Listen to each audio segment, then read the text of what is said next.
YSR Congress party ప్రభుత్వ హయాంలో జగన్మోహన్ రెడ్డి ముఖ్యమంత్రిగా ఉన్నటువంటి సమయంలో మాజీ మంత్రి రోజా అధికారాన్ని అడ్డం పెట్టుకొని జగన్మోహన్ రెడ్డి అండదండలతో ఆడుదాం ఆంధ్ర కార్యక్రమం ద్వారా భారీగా అవినీతికి అవకతవకలకి పాల్పడిందంటూ ఇప్పుడు ఆ కేసులో మాజీ మంత్రి రోజా అరెస్ట్ అవ్వడం ఖాయం అనేటువంటి వాదనలు తెరమీదకి వచ్చాయి. ఈ నేపథ్యంలోనే వాటికి బలం చేకూర్చేలాగా శాప్ చైర్మన్ అయినటువంటి రవినాయుడు గారు ఇప్పుడు రోజాని టార్గెట్గా చేసుకొని ఆయన కొన్ని వ్యాఖ్యలు చేసినటువంటి నేపథ్యంలో అసలు ఆడుదాం ఆంధ్ర కార్యక్రమంలో జరిగినటువంటి అవినీతి అవకతవకలకు గాను రోజా అరెస్ట్ కాబోతోందా లేదా అనేది పూర్తి స్థాయిలో మనం విశ్లేషణ చేసుకుందాం. ప్రస్తుతం మనతో పాటు ఉన్నారు ప్రముఖ సీనియర్ జర్నలిస్ట్ మండవ దుర్గా కుమార్ గారు. సార్తో మాట్లాడదాం. సార్ నమస్తే. సార్ నమస్తే.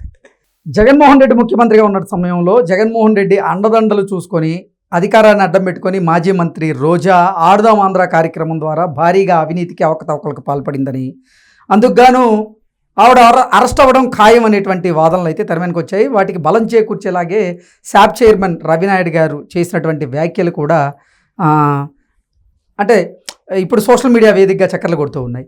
అసలు ఏంటి నిజంగా ఈ ఆడుదాం ఆంధ్ర కార్యక్రమంలో రోజా చేసినటువంటి అవినీతికి గాను ఆవిడ అరెస్ట్ కాబోతోందా లేదా అంటే ఏం చెప్తారు? రోజా ఇదే కాదండి, ఇంకా చాలా పెద్ద స్కామ్లో కూడా ఆమె పాత్రధారి. మీరు తీసుకుంటే రిషికొండ మీద కట్టిన ప్యాలెస్ ఉంది కదా, అది ఏమన్నా చిన్న స్కాండల్ అండి. దాదాపు 600 కోట్ల రూపాయల ప్రజాధనాన్ని తీసుకెళ్ళి భూగర్భంలో పాతేసినతో సమానం. ఇంకా అదన్నా ఇంకా తర్వాత ఖర్చు లేదు. ఇవాళ ఇప్పుడు దాని మెయింటెనెన్స్ ఖర్చు ఏంటి, దాన్ని ఏం చేయాలి? ఆ విధంగా ఈ టూరిజం డిపార్ట్మెంట్లో కూడా చాలా భారీ కుంభకోణాలు జరిగినాయి. ఆడుదాం ఆంధ్ర అందులో ఒక ఆవగింజ అంతేనేమో అనిపిస్తుంది నాకు. ఆమె టూరిజం డిపార్ట్మెంట్లో చేసిన అవినీతే చాలా ఉంది.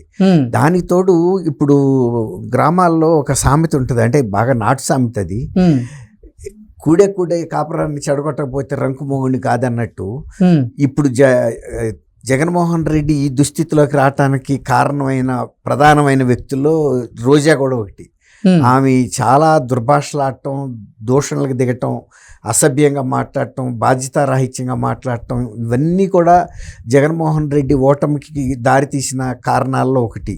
అందులో యాక్టివ్గా ఉన్న వ్యక్తుల్లో కొడాలి నాని, ఈమె, తర్వాత అంబటి రాంబాబు, పేరు నాని, వీళ్ళంతా కొంతమంది, వంశీ, ఇలాంటి గ్యాంగ్ ఉంది. కాకినాడ చంద్రశేఖర్ రెడ్డి, వీళ్ళంతా కూడా. ఇప్పుడు మిగిలిన వాళ్ళు చాలా వరకు సైలెంట్ అయినా కూడా రోజా ఇప్పుడు ఇంకా ఎందుకు రెచ్చిపోతుందంటే, ఆమెను అరెస్ట్ చేయించుకుంటే అట్లా అయినా తన ఉనికి ఏంటో తెలియాలన్నట్టుగా. ఇప్పుడు అరెస్ట్ చేయమని పదే గతంలో ఒకసారి అసెంబ్లీలో అనుకుంటా, మీరేమన్నా నన్ను రేప్ చేస్తారా అని అడిగింది. అట్లాగే ఇప్పుడు నన్ను అరెస్ట్ చేస్తా దమ్ముందా అని అడుగుతుంది. అరెస్ట్ చేసే దమ్ము ఎందుకు? అరెస్ట్ చేయటానికి దమ్ముతో పనే ఉంది? ఇది ఏమన్నా కుస్తీయా? నీ మీద పరిపాలన మంత్రిగా ఉండి నువ్వు చేసిన అధికార దుర్వినియోగానికి సంబంధించిన సాక్ష్యాధారాలు కనుక పెడితే అది చాలు కదా అరెస్ట్ చేయటానికి. ఇప్పుడు చంద్రబాబు నాయుడు గారు మాజీ ముఖ్యమంత్రిని అరెస్ట్ చేయటానికి జగన్మోహన్ రెడ్డి ప్రభుత్వానికి అంత దమ్ము ఉన్నప్పుడు, కూటమి ప్రభుత్వానికి రోజాను అరెస్ట్ చేయటానికి పెద్ద దమ్ముతో అవసరం ఏముంది? చంద్రబాబు నాయుడు గారు అంత జాతీయ స్థాయి నాయకురాలు ఏం కాదు కదా ఇవి. ఆయనలాగా గతంలో 3 సార్లు ముఖ్యమంత్రిగా చేయలేదు కదా, సుదీర్ఘకాలం ప్రతిపక్ష నాయకురాలు కూడా కాదు. నగిరిలో 2-3 సార్లు ఓడిపోయి 2 సార్లు గెలిచింది. అసలు మొన్న టికెట్టే వద్దని ఆమె సొంత పార్టీ కార్యకర్తలే వచ్చి జగన్మోహన్ రెడ్డికి వింత పత్రాలు ఇచ్చారు. ఎందుకంటే ఆమె ఈ పర్యాటక శాఖలో కాదు, సొంత నియోజకవర్గంలో కూడా చాలా కుంభకోణాలు చేసింది. ఒక దళిత మహిళా నాయకురాలకి ఒక మున్సిపల్ చైర్మన్ ఇప్పిస్తానని చెప్పి చైర్పర్సన్ పోస్టు 30 లక్షల రూపాయలు నగదు తీసుకుందని, దాని మీద కూడా పెద్ద గందరగోళం అయింది. అలా సొంత నియోజకవర్గంలో ఇప్పుడు గతంలో ఆమె నగిరి వచ్చినప్పుడు ఆమె ఆర్థిక పరిస్థితి అక్కడ ప్రజలకు తెలుసు. మొన్న ఈ మధ్య వాళ్ళ కొడుకుతో ముచ్చటగా, రే నీ మూలన నేను బర్త్డేకి గిఫ్ట్ ఇచ్చి బదనాం అయిపోయానని చెప్పి ముద్దులాడుతుంది కొడుకుని. ఇంకా బెంచ్ కారే ఇచ్చింది ఆమె.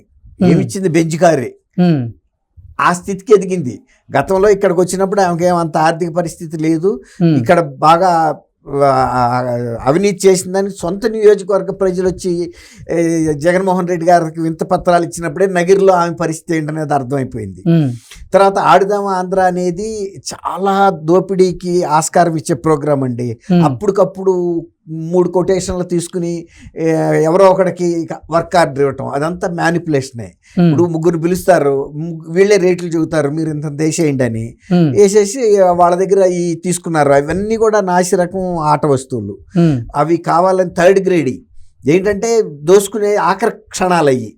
ఇప్పుడు జస్ట్ బిఫోర్ ఎలక్షన్స్ పెట్టారు ఆడదాం ఆంధ్ర అని. అప్పటికి అసలు ఆంధ్ర ప్రజలు అల్లాడిపోతున్నారు, ఎప్పుడు ఎలక్షన్లు వస్తాయి, ఆ జగన్మోహన్ రెడ్డికి బుద్ధి చెప్పాలి అని. చూశారు కదా, 11 సీట్లే కదా వచ్చింది. అంటే అంత సమస్యల వలయంలో కొట్టుమిట్టాడుతున్నప్పుడు ఒకడు ఒళ్ళు కాలు ఏడుస్తుంటే వాడిని రాగా చాయ్ తాగుదామో లేకపోతే ఐస్ క్రీమ్ తిందామో అంటే ఆడి పరిస్థితి ఒళ్ళంతా పెట్రోల్ పోసి నిప్పంటించారు వీళ్ళు జనాలకి. అల్లాడుతున్న టైంలో రా ఆడుదాం ఆంధ్ర అంటున్నారు వీళ్ళు. ఇంకా మండింది. వీళ్ళు ఇచ్చే కిట్లు ఏంటి, ఆ బ్యాట్లు ఊరికే నిరిగిపోయినాయి, ఏ ఆట వస్తువు కూడా నిలబడలా.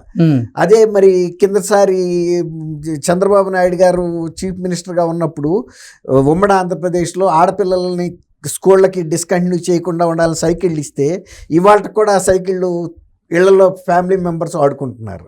మనం ఏదైనా ఒక వస్తువు ఇస్తే, మంచి వస్తువు ఇస్తే చిరకాలం ఉంటుంది.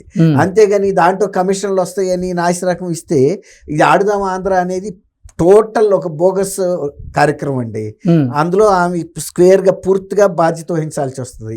తర్వాత ఇవి ఈ పర్యాటక క్షేత్రాల్లో చేసిన గెస్ట్ హౌస్ల నిర్మాణాల్లోనూ, అక్కడ చేసిన ప్రాజెక్టుల్లోనూ, నెల్లూరు జిల్లాది మన బీచ్ ఉంది చూడండి ఒకటి, అక్కడ కూడా చాలా అక్రమాలు జరిగినాయి, అన్నీ బయటకు వచ్చినాయి.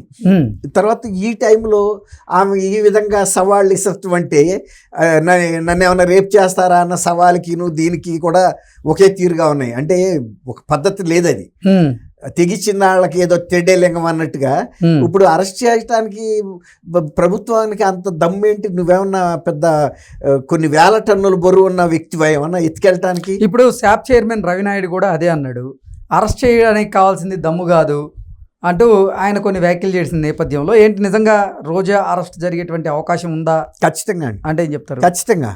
ఖచ్చితంగా అరెస్ట్ చేయమని ప్రజలు కూడా కోరుతున్నారు. ఎందుకంటే ఆమె ఆ రిషికొండ విషయంలో కూడా చేసిన అది కూడా బయటికి తీయాలి. ఈమె దాన్ని ఎందుకు కట్టారనేది చెప్పకుండా రకరకాల కారణాలు చెప్పిన వ్యక్తుల్లో రోజా కూడా ఒకళ్ళు. కొంతకాలం ఏమో ఏదో గెస్ట్ హౌస్లుగా కట్టామన్నారు, కొంతకాలం ఏమో సీఎం క్యాంప్ ఆఫీస్ అన్నారు, సీఎం అఫీషియల్ రెసిడెన్స్ అన్నారు, ఎన్నో. అట్లాంటప్పుడు ఈ అవినీతికి బాధ్యత వహిస్తూ ఆ సాక్ష్యాలను పెట్టి అరెస్ట్ చేయమని కూడా ప్రజలు కూడా కోరుతున్నారు. తర్వాత రవినాయుడు కూడా చెప్తుంది ఏంటంటే, అంత అవినీతి చేసిన గవర్నమెంట్ మీద ఇంకా పైగా సవాళ్ళు ఇసత్వం అనేది అది ఎట్లా ఉందంటే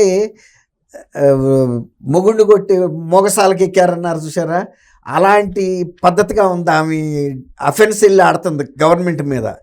అదే దాని ఎవరికి నష్టం? ముళ్ళెళ్ళి అరిటాకు మీద పడ్డా, అరిటాకు వచ్చి ముళ్ళు మీద పడ్డా అన్నట్టుగా సామెతగా నువ్వు ఇన్ని తప్పులు చేసి ప్రభుత్వాన్ని బెదిరిస్తావా? అంటే ఆమె ఎట్లాగో అరెస్ట్ అవుతుందని తెలుసు కాబట్టి జనంలో ఒక సానుభూతి కోసం చేస్తున్న ప్రయత్నం తప్ప, మిగిలిన వాళ్ళందరూ అరెస్ట్ అయిన వాళ్ళు మూసుకుని వెళ్ళిపోయారు ఎక్కడాళ్ళక్కడ. తర్వాత అరెస్ట్ అవుతా ఉన్న భయానికి ఉండాలి, వాళ్ళు మూసుకుని కూర్చున్నారు. ఈ ఒకటే అఫెన్స్ వెళ్ళి ఆడుతుంది వాళ్ళ మీదకి. చూద్దాం, అది it's a matter of days. Okay sir, thank you so much. Thank you Krishna గారు, మన వీక్షకులకు.